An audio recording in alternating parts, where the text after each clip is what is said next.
Welcome to the Deep Dive. Now, if you joined us today thinking you'd get, I don't know, a 17-step productivity routine or maybe 3 shiny new apps, well, you might be in for a bit of a surprise. Yeah, definitely. Our mission here is really to look way beyond the usual hacks. We're diving into sources that they kind of challenge that whole hustle culture thing. You really do. Yeah, focusing instead on intentional living, Yeah. simplicity, and finding some actual achievable joy right in the middle of the daily grind. Exactly. And these sources, they're not checklists, are they? They're more like, well, two quite insightful philosophical reflections on how we use our energy and, crucially, how we see our time. Okay. And our job, as I see it, is to take these big ideas, which are written beautifully, by the way, and sort of distill them into something practical, a kind of framework maybe for approaching your life with purpose and, importantly, with a lot less internal stress. What jumps out right away, I think, is this core paradox they set up. We're going from this powerful, almost spiritual idea about choosing your attitude. They use the word giggles, Which is great. right? Yeah. All the way down to finding a real, measurable meaning in something totally ordinary. We're actually going to talk about the significance of making simple toast. It's a truly delightful way to look at what we do every day, isn't it? Okay, so let's start where source one kicks off. This whole attitude thing, the giggle concept. The author puts forward this really stark choice.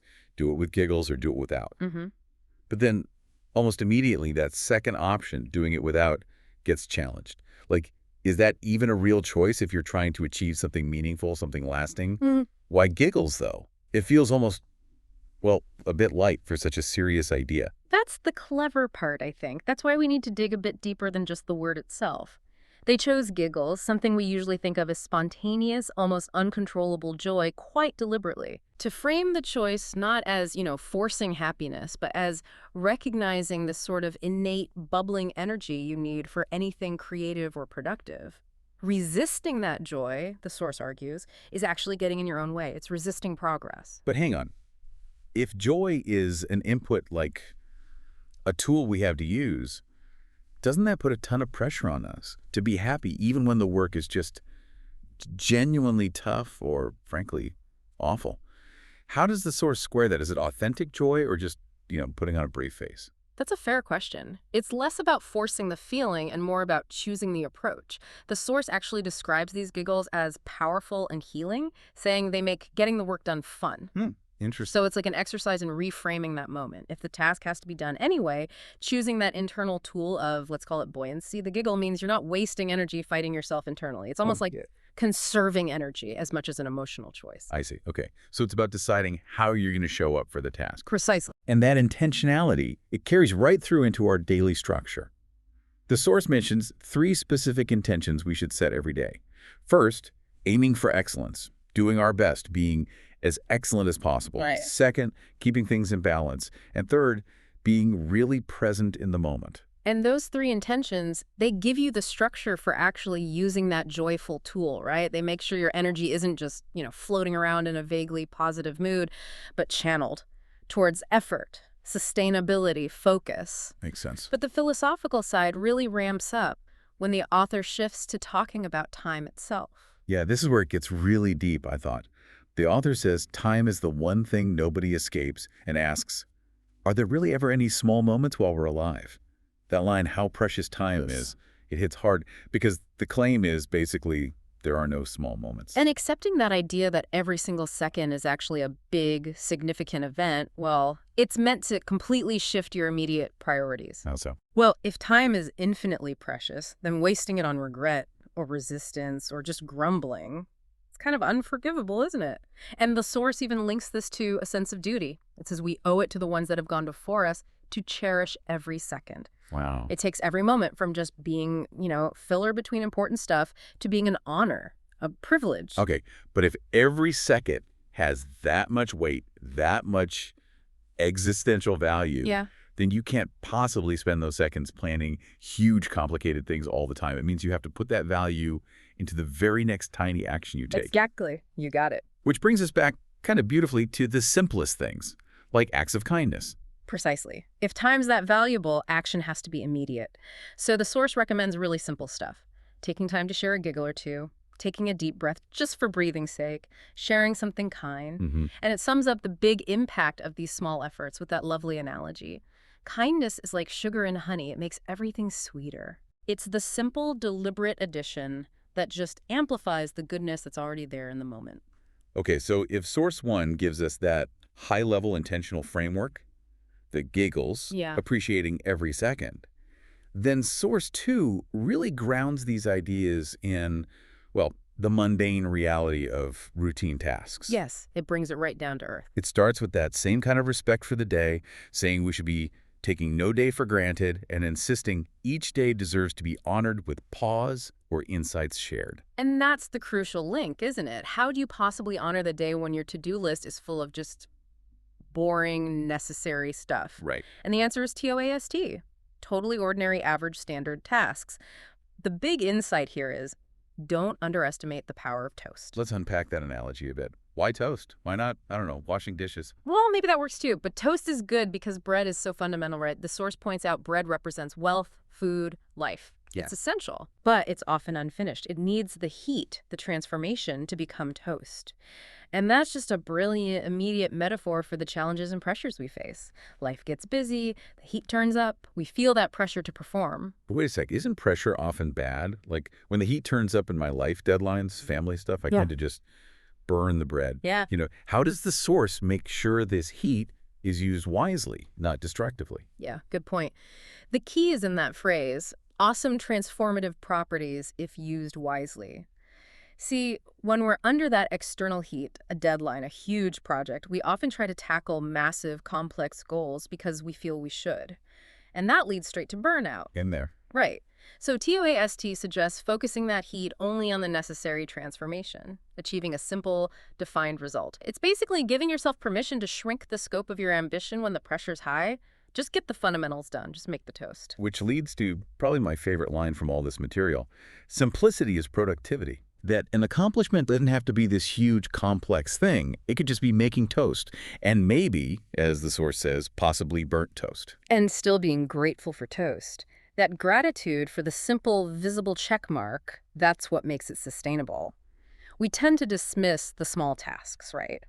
But the source hammers home that big goals get done one bite at a time. Like eating an elephant, one bite. Yeah. Or bite at a time. Exactly. So by applying that intentional joy, the giggle, to the simple, manageable bite, you build momentum without getting bogged down in decision fatigue. But the sources also make a point about distinguishing this radical simplicity from, needing deep organization sometimes. Some days you do need detailed planning. Absolutely. And that brings up the practical question. When is it a TOAST day and when is it an organize everything day? Right. The source uses some great imagery for that deep organization. Those are the days you trim the crust or watercress the files and the list and the lot. That's detailed, necessary foundation work. Okay, the fancy stuff. Sort of. But TOAST reminds us that on many other days, probably most days, the real path to progress is just checking off small to-dos. Don't overcomplicate today's task just because you feel like you should be busier or doing something more impressive. Okay, so let's try and weave these two powerful threads together for everyone listening. What actually happens when we combine that intentional, powerful joy, the giggles, with this radical, actionable simplicity, TOAST? Well, you end up building a kind of self-sustaining system, don't you? You're choosing your internal state, your attitude, which makes doing the necessary tasks feel, well, less like a drag. Right. And at the same time, you're radically simplifying the tasks themselves, which makes success much more likely. And that success, even if it's just making decent toast, feeds back into your ability to feel that joy, that satisfaction. It's quite an elegant loop, actually. It directly combats that feeling of overwhelm we all get. So for someone listening who wants to put this into practice, like starting today, this whole framework seems to boil down to maybe 5 key things to keep in mind. I think so. Yeah, 5 points sounds about right. First, maybe, is just acknowledging the choice. The moment you start any task, just realize. You're deciding right now. Are you going to approach this with that powerful, innate energy of the giggles? Or are you going to resist? Okay, number 1, acknowledge the choice. What's 2? Second, set those clear daily intentions we talked about. Focus on doing the task excellently as best you can. Keep your energy balanced. And try to be really present while you're doing it. Got it. Excellence, balance, presence. Third, Keep reminding yourself that every second is precious. It's a finite resource. Treat every moment like it matters because it does. Remember, no small moments. Okay. Value every second. Fourth point. Fourth, honor the day by focusing your energy on simple, visible accomplishments. Embrace TOAST. If the pressure's high, shrink the scope. Focus on getting that fundamental, average standard task done well. Embrace the toast. Love it. And finally, fifth. And fifth, infuse whatever you're doing, however small, with genuine kindness. Whether it's kindness to yourself for trying or to someone else.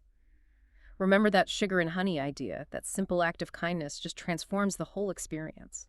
What seems really key in bringing this all together is how the sources talk about celebrating the internal reward.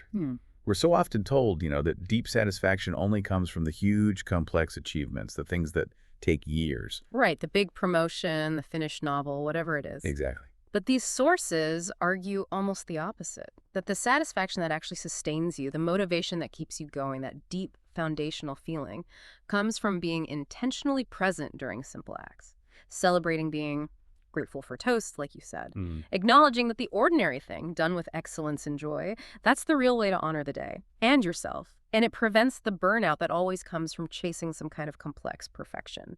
Hashtag tag outro. So we've had a really fascinating deep dive today looking at sources that just completely flip the script on traditional productivity thinking. Yeah, it's refreshing. We learned how to honor the, frankly, immense value of each day by bringing this powerful, intentional joy to it, and also by breaking down potentially overwhelming goals into really manageable, ordinary tasks. Which brings us right back to that core question from Source 1, doesn't it? It's such a powerful check-in for any moment of the day.